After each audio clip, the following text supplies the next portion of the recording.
Click on subscribe button, press on bell icon. Hello friends, दोस्तों आज video में हम देखेंगे कि हम किस तरह से प्राइमरी की को मेंटेन करें डेटा इंसर्ट करवाते टाइम पर मोंगोडीबी में।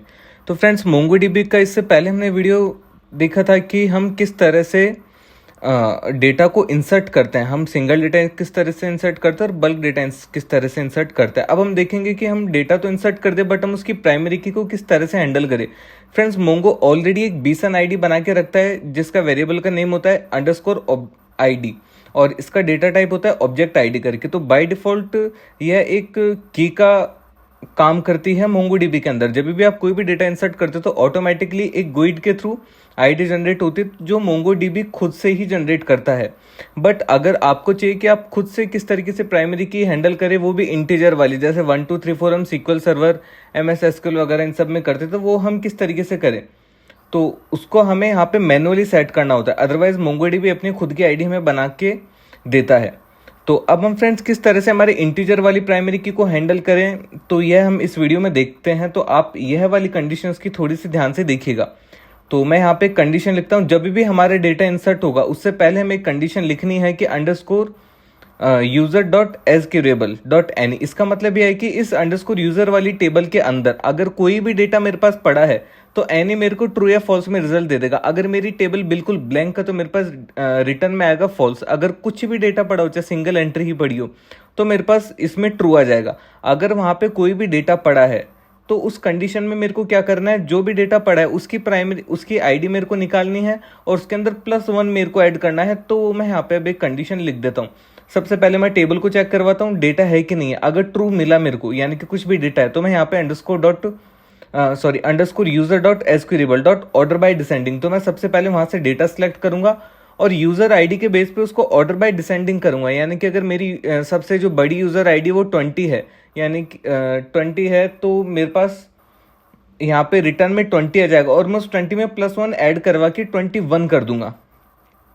इस तरह से मैंने यह लॉजिक यहाँ पे सेट किया है। लॉजिक एकदम सिंपल है, इसमें कुछ भी हमें ज़्यादा नहीं करना है। हमें इतनी सी चीज़ करनी है कि अगर हमारी टेबल में डेटा इंसर्ट है पहले से, तो हमें उस डेटा की लास्ट वाली जो सबसे बड़ी प्राइमरी की है, जो सबसे बड़ी की है हमारी, उसको निकालना है। जो यूज़र आईडी वाली की है उसके अंदर हम +1 ऐड कर देंगे। और अगर हमारा फर्स्ट टाइम डेटा इंसर्ट हो रहा है तो बाय डिफॉल्ट पहली एंट्री की आईडी तो 1 ही होती है।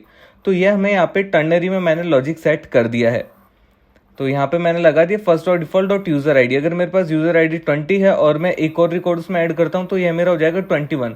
फिर मैं 21 में एक और रिकॉर्ड ऐड करता हूँ तो हो जाएगा, तो मेरा हर बार +1 होते होते एक सीरियल वाइज की तरह चलता जाएगा और हर बार डेटा मेरे को +1 करके मिलता जाएगा। अगर आप पीछे से 4 रिकॉर्ड डिलीट भी कर दे तो 20 में से, तो भी आपकी दिक्कत नहीं है, क्योंकि आपकी जो लास्ट वाली आईडी है उसकी तो प्राइमरी की 20 है ना, तो आपको हमेशा रिटर्न में 21 मिलेगा। तो इस तरीके से यह काम करती है। अब हम यहाँ पे एक यूज़र को इंसर्ट करवा के टेस्ट करते हैं। तो फ्रेंड्स, यहाँ पे यूज़र आईडी और अंडरस्कोर आईडी को तो मैं रिमूव कर देता हूँ क्योंकि दोनों ही ऑटो जनरेटेड है। यूज़र आईडी हम ऑटो जनरेट करवा रहे हैं और अंडरस्कोर आईडी मोंगोडीबी जनरेट करवा रहे हैं। अब हम यहाँ पे डेटा को मैं इंसर्ट कर देता हूँ। फर्स्ट नेम में मैंने डेटा डाल दिया है और लास्ट नेम में भी मैं यहाँ पे डेटा डाल देता हूँ। अब हम इसको यहाँ से करते हैं एग्जीक्यूट। अब एग्जीक्यूट करने के बाद, अब फ्रेंड्स मेरे अभी डेटाबेस में कुछ भी डेटा नहीं पड़ा है, मेरी भी मोंगोडीबी की टेबल बिल्कुल नल पड़ी है। मैं आपको दिखाता हूँ। तो सबसे पहले मैं मेरी ब्रेक पॉइंट को एक लाइन अप कर लेता हूँ, आगे ले चलता हूँ और आप देख सकते हो मैं फर्स्ट डेटा इंसर्ट कर रहा हूँ, इसलिए मुझे यूज़र आईडी में फर्स्ट मिला। यूज़र आईडी में फर्स्ट मिलने का सबसे बड़ा रीज़न कि मेरे पास डेटाबेस में डेटा नहीं है, तो मेरी जो फर्स्ट वाली कंडीशन थी वही मेरे को फॉल्स मिल गई। फॉल्स मिलते ही मेरे को बाई डिफॉल्ट यहाँ पे 1 ही लेना पड़ेगा। तो मैंने रन करा और ये मेरा डेटा इंसर्ट हो गया। यहाँ पे मेरे को यूज़र आईडी 1 मिल गया। अब मैं यहाँ पे एक को और डेटा इंसर्ट करवाता हूँ और उसकी आईडी हम चेक करते हैं कि उसे आईडी 1 मिलेगी या 2 मिलेगी। तो अब मैं यहाँ पे इस बार गुरुजी -2 इसको सेट कर देता हूँ। अब मैं इसको यहाँ से एग्जीक्यूट करवाता हूँ। हमने यहाँ से इसको एग्जीक्यूट करवाया। करवाने के बाद अब आप देख सकते हो इसकी यूज़र आईडी में हमारे पास रिटर्न में 2 आया। इसका मतलब पहले से एक रिजल्ट हमारे पास सेव है जिसकी आईडी 1 है। अब उसी में हम एक और +1 ऐड कर देता तो वो हो गया 2। तो आप देख सकते हो दो रिकॉर्ड है तो दोनों की प्राइमरी की जनरेट होगी। तो इस तरह से हम मोंगोडीबी में डेटा इंसर्ट करवाते टाइम पर .NET में हैंडल कर सकते हैं प्राइमरी की को। Thank you friends.